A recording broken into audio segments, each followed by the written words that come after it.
Jai Jinendra. Welcome to Adults Class 2, Practical Applications of Jainism. Let's start with the No Karma mantra. Namo Arhantanam, Namo Siddhanam, Namo Ayaryanam, Namo Ujayanam, Namo Loesavasahunam, Yeso Panchanamo Karo Savapavapanasano, Mangalalancha Sarvesim, Paramam Have Mangala. When you read the book, you'll find lots of mentions of the word yoga. But it means something completely different in the book than what we commonly think of as yoga. So I'm going to try my best today to call it yoga, the Jain concept of yoga, so we understand what we're talking about. Excuse me. Yoga just means activities. Well, technically it means activities that result in ashrav, which is the influx of karma to the soul. But as we're going to find out, everything results in ashrav. So yoga just reduces to activities. So the three types of yoga, as you might know, are man, vachan, and kaya, or the activities of the mind, of speech, and of the body. So let's talk about them. There are four types of man yoga, or activities of the mind. Thinking true things, thinking false things, thinking partially true and false things, and worldly or day-to-day thoughts. That is, thinking routine things or logistical things, like I have to get up in the morning. Let's see. Looks like our online friends.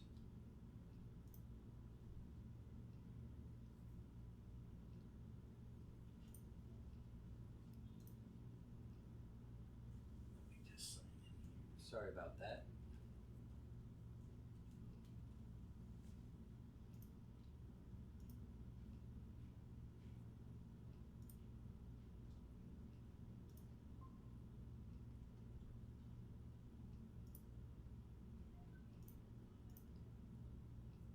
Okay, so next we have yoga of the speech.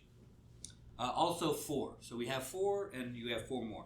That is speaking the truth, speaking lies, saying something that's partially true and partially false, and again, logistical or daily utterances like you go there or I'm going to come here. So we have 8. Those are 8 types of yoga, or activities that lead to ashram. Next we have body, yoga of the body. And yoga of the body is classified according to the book, according to what body type you have. So we have an audaric body, or human beings, animals, birds, insects, we have what's called an audaric body. Next is a vaikriya body, which is heavenly beings or hellish beings have a vaikriya type of body. And that changes size and shape. Next is a harak body, that is Jain saints that have mastered the kshatras have the ability to visit a tirthankar to ask a question and then come back with the answer. That's a different type of body. Next we have a body that's not a yoga, so it doesn't come into the count. The tejas body, that is, it provides heat and energy for digestion and other bodily functions. But next we have a body that is a yoga, the karman body, that is the karma that surrounds your soul and attaches to your soul. So if you've been keeping track, that's 4 body yogas. The other 3 are the first 3 in combination. So ardaric, vaikriyic, and arak, they are combinatory with other bodies. So that's where you get 7. Hi, come on in. How are you doing? Good. Come on in.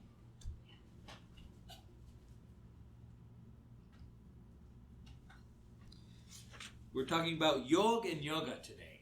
That is, the Jain concept of yoga is very different from what we think of as yoga. So I'm going to try my best to keep it separate by saying yoga and yoga. So questions or comments about that? There are 15 types of yoga. And the reason it's important you understand that is because that's what this whole thing is about, right? We're trying to go to moksha by getting rid of our karma.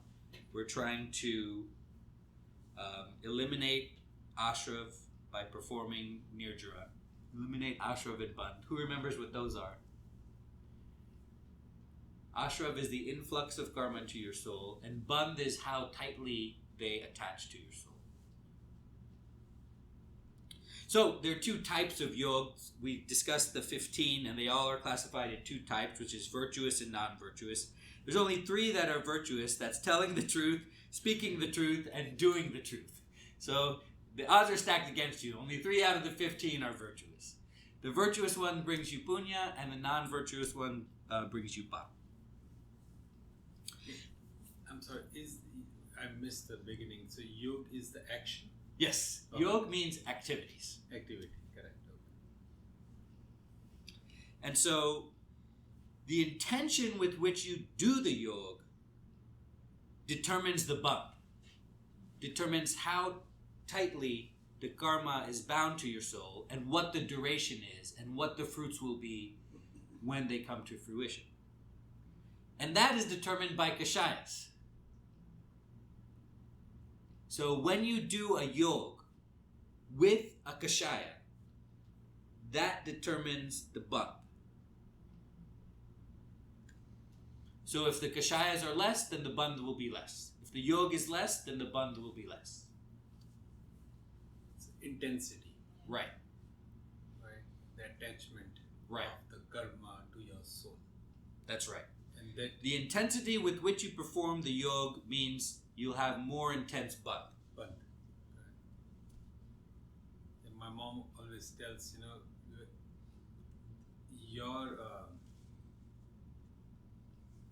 the more happy you are in anything, right? In the sense of doing a karma, like, oh, I love this food, right? That's where the attachment. Again, I never understood it. Now I understand it. Like, what, I love the food. I love the food. It only took you over 40 years. Yeah, I know. Yeah. Yeah. Still, it's a slippery slope. Sometimes Sure. you walk into a restaurant like, oh, I love the decor. Yeah. Oh, you love this. It's Right. such a easy to say, but let me ask you. Then this is me and my mom always argue. Uh-huh. I'm just saying it. I don't mean it. Right. And she's like, no. When you say it, you mean it. So there is unfortunately, your mom is not right. Okay. You are right. I'm happy. There is an intensity. There is the intention behind which you say things matters. Absolutely. If you really, really mean it and really intend to cause violence with it, that's worse than if I said something on accident and I didn't know that would hurt that other person. And then after I realized I hurt them, I was apologetic about it. Those are two very different things in terms of bandh.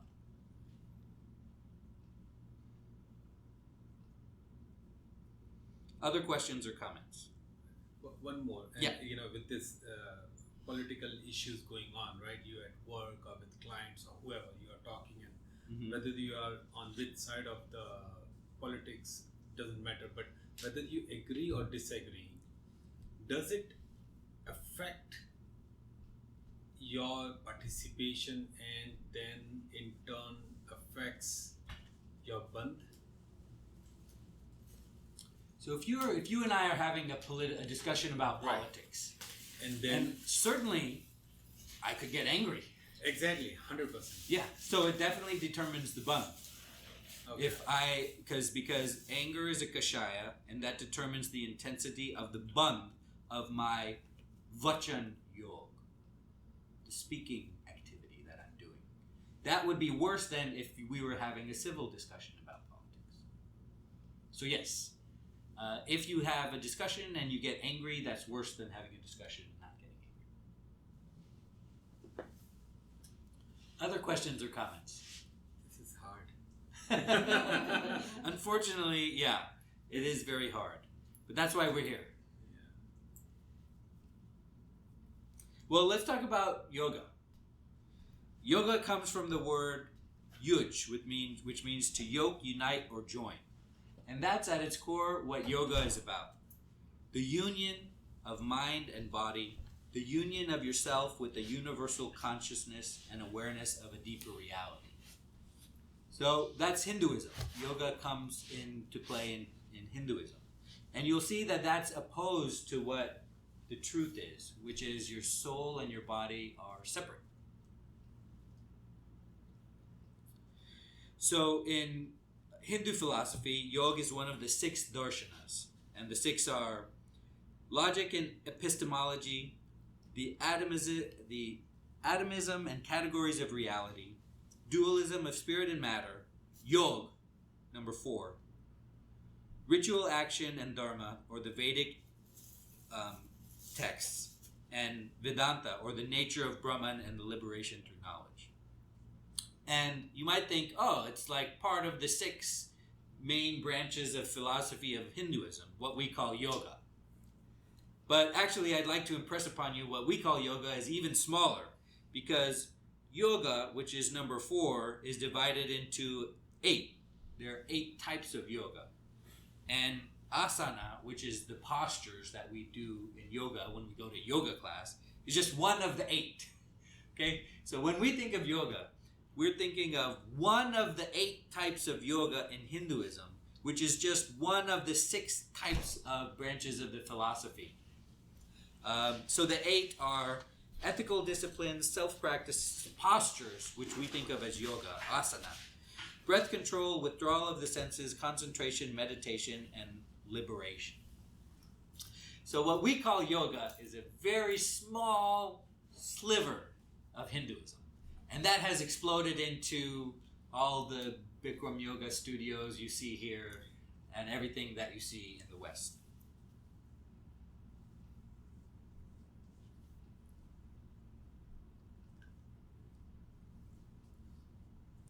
So when Hindus practice these kind of 6, they practice Hinduism, but it's divided into 6 things. And they can also be classified as, for example, Hatha Yoga, which is the physical path. So that includes the postures, right? And it includes breathing and cleansing practices.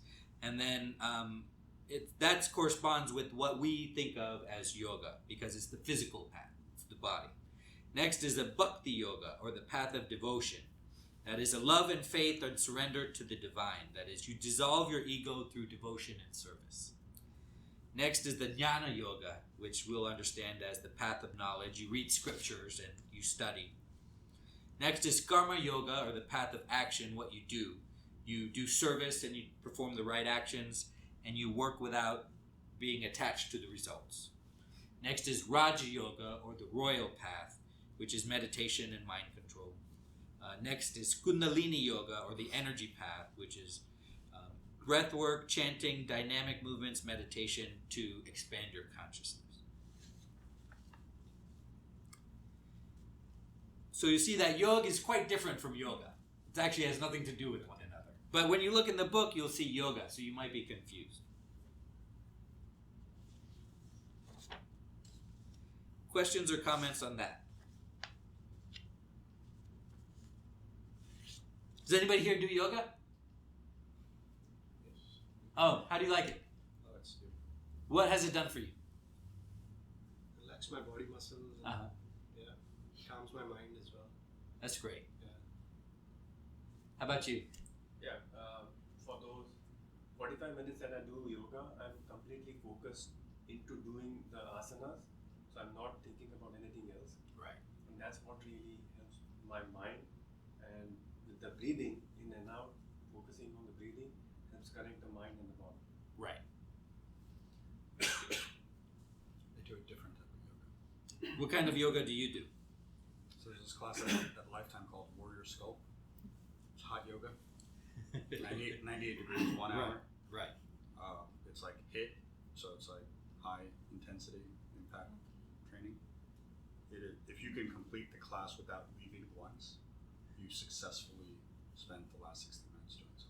So you're not just holding a pose in a hot room, you're actually exercising in the hot room. Yeah.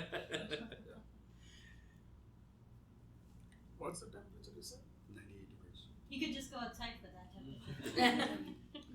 When it's like when it's dry heat is like, I lose 2 pounds. Like the moment I get in and get out, so maybe that yoga is a little bit different than what most people are used to. So I would like to work with you right now to make a Jain yoga. Because as we see, Jainism is antithetical to yoga. We're not talking about union of the mind and body, because we know the mind or soul and body. We know the soul and body are different. So I would like to repurpose yoga into Jain yoga to focus on how the soul and body are different. And in fact, we have this kind of concept in Jainism that is facing physical hardships. It's called kaya kileso or kaya klesa. You put yourself into physical hardships because you want to remember that the soul is different from the body. So that could be, standing up for a certain amount of time, standing and meditating, learning difficult postures. You can lie down and perceive that your soul is different from your body. Sometimes people stand and face the sun. Some people stand out in the elements, stand out in cold weather or in rainy weather. And some people give up tending to the external appearance of the body.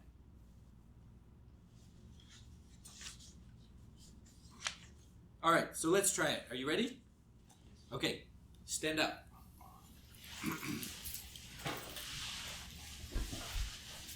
All right, we're going to invent Jain yoga today. All right, get some room from the people around you. All right, first thing, we'll take it easy, okay? We'll just stand on one leg. We'll just pick a leg and hold the other leg. You're standing on one leg. Okay? It might be hard. You might not have balance, but you can just do what you can. And we think that it is incredibly hard to do this, just like it's incredibly hard to follow the path of Jainism, as we were talking about. It's even harder to follow the path of Jainism than it is to do this. And we fail so often at doing this. Right. And so we can think on that while we do this yoga. And then we can try the other foot. And we notice that, well, this is a little bit easier. That's because we're better at it. We're practicing at it. And it reminds us that we always fall down in Jainism. But we can always try something new. And that will maybe perhaps be easy.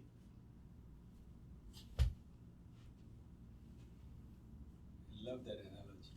I love it. And sometimes we might not fall. Sometimes we might fall. Sometimes we have to balance ourselves. Sometimes we need to lean on each other for support, like this. And that helps us stay on the path. That's if someone wants Right. to give you the support, right? All right. Did that do anything for anybody? Our new Jain yoga. Okay, let's try another one. All right. So you might know this as child's pose. That is, we sit on our knees and we put our rear against our heels. Give me more room. Sure.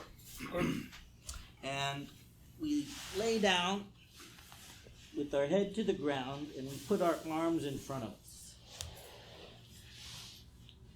And we are surrendering. We're surrendering our body because it's different from our soul. We are surrendering ourselves to the right path.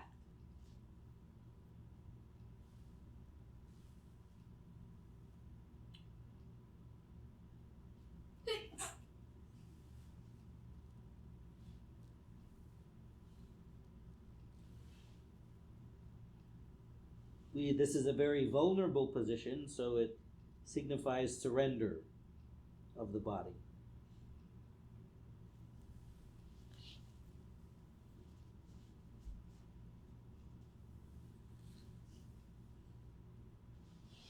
Okay. Did that do anything for anybody?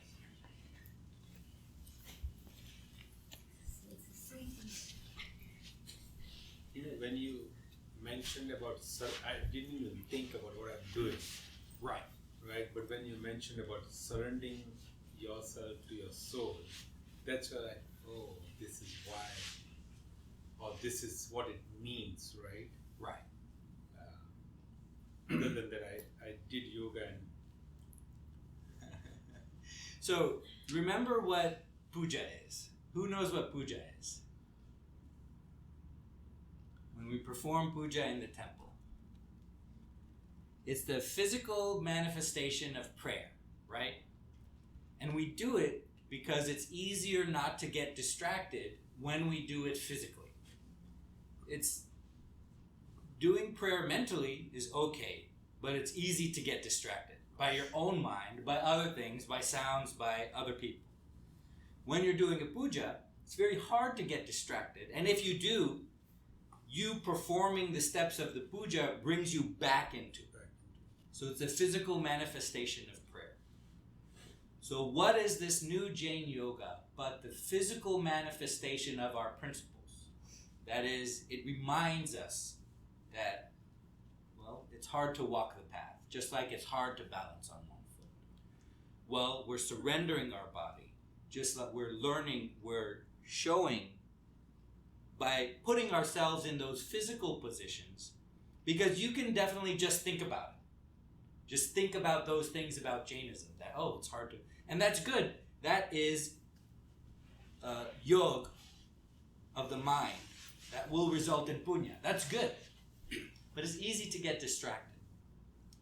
So it's hard to get distracted when you're balancing on one leg. You're thinking about that. You have no choice but to think about that. And so, just like puja is the physical manifestation of prayer, our new Jain yoga that we just invented today is the physical manifestation of our principles. I just want to add to it. We can do this in our daily activities as well.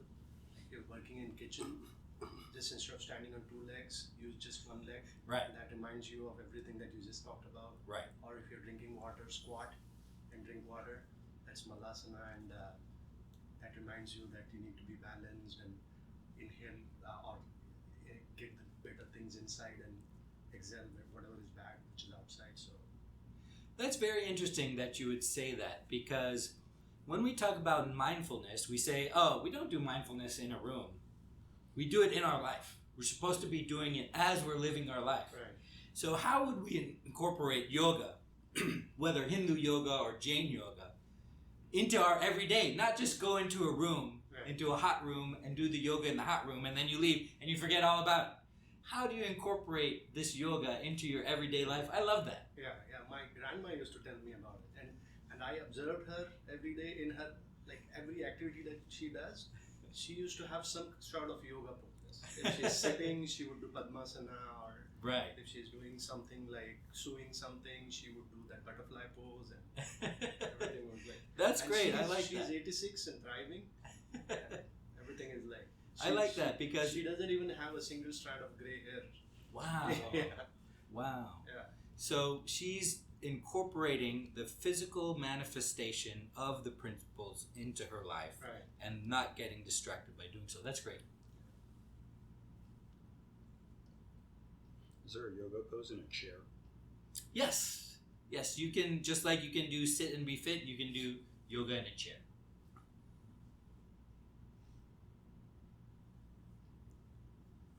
Let's try another one. Okay, so put your feet in front of you, like this, together, and then reach for your toes. You reach for your toes. And you feel it burn right here, right? Because to reach our goal of moksha, we have to go through, we have to sacrifice. We have to feel the burn to reach what we want. To reach our goal and to reach there, it's not easy. It seems just out of reach too.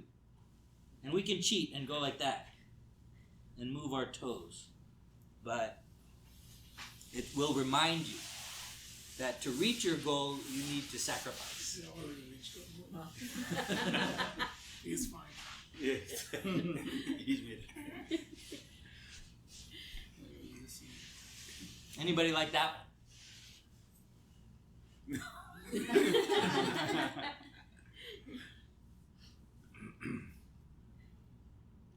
Any for our yoga experts, any poses that we can repurpose to Jainism from Hinduism?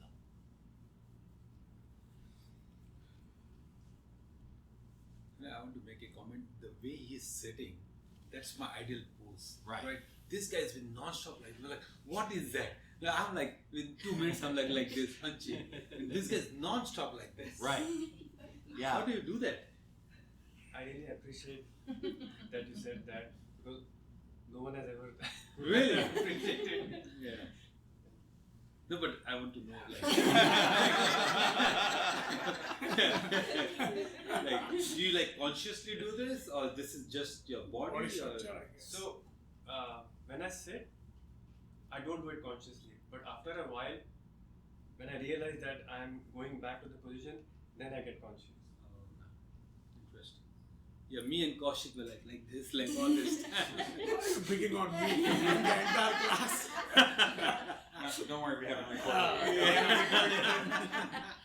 So that's a good technique. You bring up a good technique. Just like we talk about, well, we use breathing for mindfulness because it's something we always have. It's a good test for whether you're paying attention or not, whether you're sitting up straight. Right. And it feels different at first, but once you get used to sitting up straight, then this will be very hard. This will feel totally out of place. So once you get used to sitting up straight, then you'll remember to do it, and you'll be conscious of it, and sitting the other way will be harder. So it's a good test for how well you're doing. So it has to be conscious to begin with. It's Right. And then you start doing it automatically. Just like this breathing thing. When I ask you to breathe your entire life, and you say, what? I do breathe my entire life. No, I want you to consciously breathe your entire life. I want you to, every time you sit down, I want you to consciously sit up straight. There's so many things you tell us to do consciously. It is so hard. It's very hard. And that's why when people start to have a glimpse of success, they call it awakening. Because it seems like you have been asleep before. It seems like you've been when you're on the other side and you look back and you think about how you felt, it seems as if you were living your life sleeping.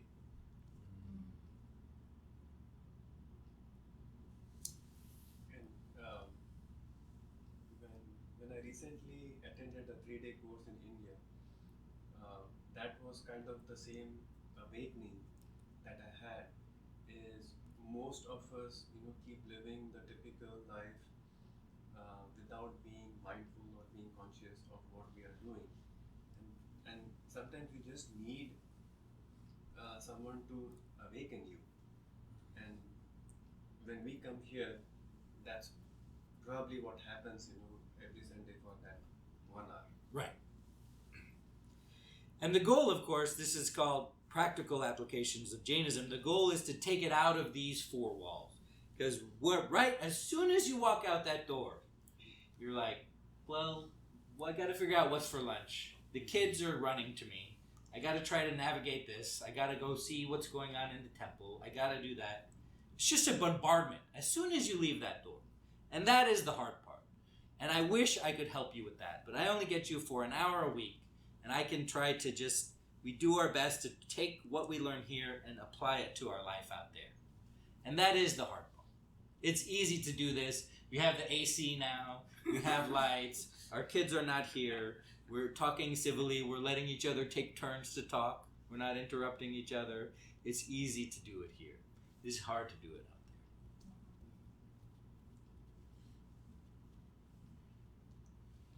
there. Okay, how about another one? This one is called corpse pose, and it's very easy. You just lie down like a corpse. Be careful. Yeah. I'm just trying to make more room for you here. So, Oh, we are- yeah, you have to lie down. I just hope nobody enters. It will set a bad example for kids. So you lie down. Go ahead. We have to. He's watching. You can make some space. Okay. Okay, So, this is called corpse pose. Remember. Okay, Nick. Come to the True or false? You are going to die one day. Nick. Yes. True or false? Oh, I thought it was dead. Sorry. Okay, you'll remember this question from years ago. Okay. True or false? You are going to die one day. False. True. Okay, so false, right? You are a soul. You are not going to die. Oh. Okay? You are a soul. If you said it was true, then you identify with your body. Your body will die one day. That is not you. And when your body dies, it will probably be in a position like this. And you will still be alive. And your body will be here, doing nothing. Because it is nothing compared to your soul. It's just a vessel.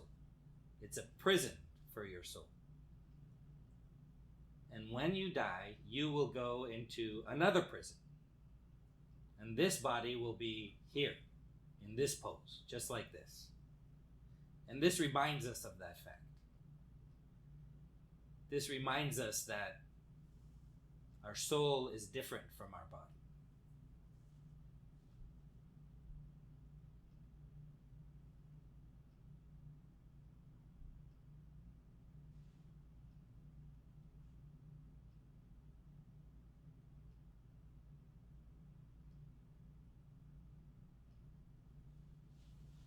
Okay, very good.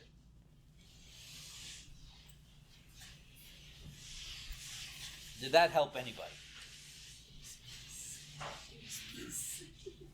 Peaceful? Yeah. Okay. Happens is, Yeah. when we were lying, if you would have not given us instructions or continuously said something, our mind probably would have been again wandering around. Right. And that's my point. Is when I do yoga, is because I'm following someone, I'm listening to them, I'm listening to your instructions. That do. So that's how I'm able to channelize my thoughts and focus on only one thing, and that's what helps relaxing. Right. And so we have to turn that guided yoga into your directed yoga. That guidance should come from you, right? It should come from your mind when you do that. And so this is an easy one because, you can do this every day when you're lying in bed. You don't have to do it on the hard floor. That's not part of the exercise. So you can imagine if you reminded yourself every day, you go to bed every day. Imagine if you reminded yourself your soul was different from your body every day. Well, I think you might start believing you're a soul. If you reminded yourself once a day, every day. So if you have problems believing you're a soul because the illusion of reality is just too compelling, then this might help you. It was not a good feeling when you said, like this is a corpse position. Right. Right? I like, oh my God, we do so much, I exercise, I walk, and this is what is going to end up. Right. Right? It's not, the truth is not palatable. Right. We spend most of our life ignoring the harsher side of what the truth is. Our own mortality. And that's one of the things that we all have to come to terms with. And this might help. Yes, it might help. It might be uncomfortable now, but it will help you in the long term, because when you realize that your body will die, you might live your life differently. Absolutely. Yeah. And a follow-up thought, your voice came that you can retire today. Yeah, Right? yeah. You remembered that. I remember that every day. Every day. I've taken it to the heart. I want to do that, and I think I can do it right now. I know you can do it right now. know I can do it. I don't know what is stopping me. Right. The hype is stopping me. Yeah. I'm like, The worry is stopping you. I- The doubt is stopping you. I The don't- fear Let's is make it stopping you. happen. I think for me, the hype I am in right now, that's Oh. stopping me. Mhm. Not the fear. Oh, okay, Or okay. the financial position, but Mhm. I'm like, it's like riding a wave, and you are like being on the top of the world, right? Right. You have worked 20 years. It's been 20 years I've been here, and Yeah. I've worked all this, and now I'm like, really, I want to give up right now. Really, I don't want to do what I'm good at. Like Why that do you, kind why of do you think scenario. you're giving up? Huh? Why do you think you're giving up? No. In the sense is, if I retire, I want to then focus That's- on my soul. But that's not giving up. That's rechanneling. That's true. I didn't think that. I think what he might not Yeah, be saying right, is right. that he's at his peak earning potential, the peak of his career. There's so many peaks, and I think that's what, if I understand what Right. you're saying, that's the hype. That's what Right. the hype And is. that's Do you know Jerry Seinfeld? You know who he of is? course Right? yeah. He left at the peak. At the peak, all Right. of them. Yeah, Right. yeah, no, which is true, and that's where I keep Because on like, you can only go down from there, right? No, no. So like, You're absolutely right. But I keep on challenging my peak, and I think, I achieved this. I'm still not at the peak. You see, You don't I'm know trying to yourself. fool myself is what I want to call it. I don't know if I'm fooling myself or not. I'm still not at the peak, but I think I'm at my peak. How do you ever know if you're at the peak? Exactly, yeah, and that's what I keep on pushing that peak. You see what I'm saying? So, Sure, please. I'm an eye surgeon. So I finished 25 years of my practice. I'm here at my brother's place, so that's how I'm attending. So this is like a compulsory sabbatical for me, which is okay for first 2 weeks, but I'm totally missing my work, and I got an opportunity to spend last week with an eye surgeon, and again I feel totally alive and very much back to So I don't understand this concept of retirement at all, because my soul is happy. I think when I'm these things make me happy. Right. Working, right? Being And productive. so unfortunately, those are false sources of happiness. Yeah. I hate to break it to you. Yeah, it might seem like that, but you're caught up in attachments, and ultimately they will be the source of your suffering in the future. And Nick mentioned, which I didn't think that way, is we just have to rechannel our energy into, right? If I'm following what you meant by that, is yeah, I mean, let me take a step back and tell you why.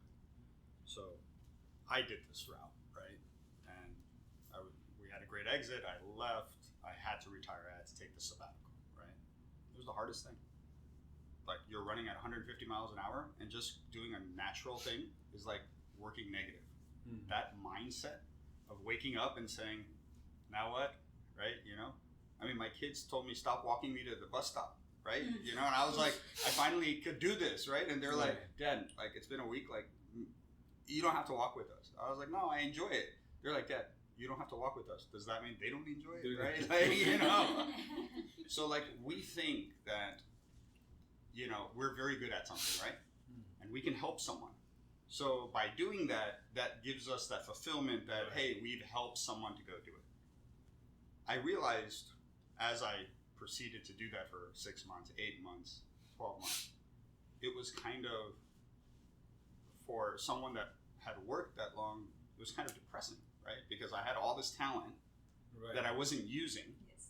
but I was trying to focus on myself, which, by the way, that was the best year. My labs came out great. I lost so much weight. I went to the gym every day. I spent time with my wife.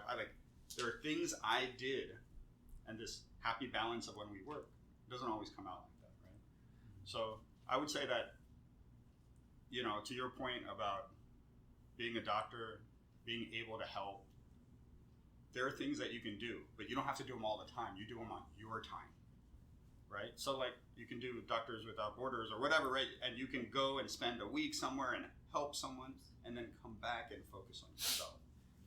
When you're working every day, the excuse is, I don't have time. So work at your pace. Well, work at your own mindset of, this is what I want to do to accomplish, right? And that it's a very hard thing to go do. Like, but it allows you to really clearly focus that, hey, you know what? I'm going to gym every day. I don't care what happens. Okay. You know, someone called me from work. This happens. What? I'm still there, right? You know, so that ability to focus on yourself, your soul. You know, I mean, I probably did more puja during that time than I did because I was able to come to Dharasar. If I was passing the Dharasar, I was like, oh, let me stop, right? You know, so it was like allowed me to go do different things.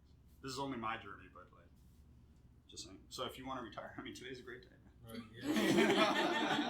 I need to learn We how may to have do some blank papers if you want to write a header. Shito will be listening to this later on, so. The good part is, you know, with her being in part of the business, she has pretty much taken over 70% of. So now she's the one pressured. Like, oh, you're not performing. Like, baby, I brought you to this. Don't tell me I'm not performing. I can't solve all of those I things. know. but- Yeah. So today we learned the difference between the Jain version of yoga, which we call yog or activities, and the Hindu version of yoga, which is really misunderstood here in the West. We then understood what the Hindu version of yoga is, what it means exactly, and we repurposed Hindu yoga to be Jain yoga. So questions or comments about anything we talked about today? Like all of the yogas that are done are the Hindu yogas, you would say? Yes, that's where they originated from. Okay. And now that some people are very upset that yoga here has been stripped away of its religious roots. Some people are very upset about that. But it happens. People pick the good parts of the things that they want and they just discard the rest. But yes, they all stemmed from Hindu philosophy and the Hindu religion. And so now it has multiplied and become more. So when you go to the yoga studio, they're doing something very radically different than what Hindus perform.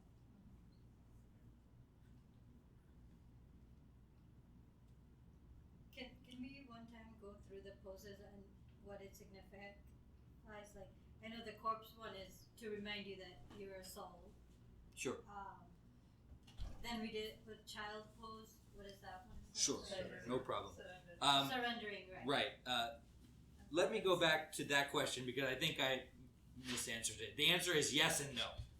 What we do as yoga now started with the Hindu tradition, and now it's no longer associated with that. So the answer to your question was yes and no. Sure. Let's go back and talk about the significance of each. We balanced on one leg, right? And that signifies that the path is hard. We know the path is hard. We have things we can do to make the path easier. We have tools we can use. We can balance on another leg. That might be easier. We lean on each other for support. But that signifies that the path is hard. Next, we did the child's pose, which is on our knees and then with hands forward and head on the ground. That signifies surrender. We surrender our soul is different from our body, and we surrender our body. We're just worried about our soul. Okay. The next one we did was reaching our toes. And that signifies we have to sacrifice to achieve our goal. And our goal is very hard, and it will involve pain. The pain we feel in our legs. And the last one we did was corpse pose. And that is to remind us that our soul is different from our body. And our body will be in that pose after we die. And why should we worry about what happens to our body? And then it reminds us that our body will die. And we should live our life according to what benefits our soul, not our body. But I want you guys to repurpose the yoga poses that you know into Jain yoga. And maybe we can make a book or something and we can invent Jain yoga. Thank you so much for your time this week. I really appreciate that.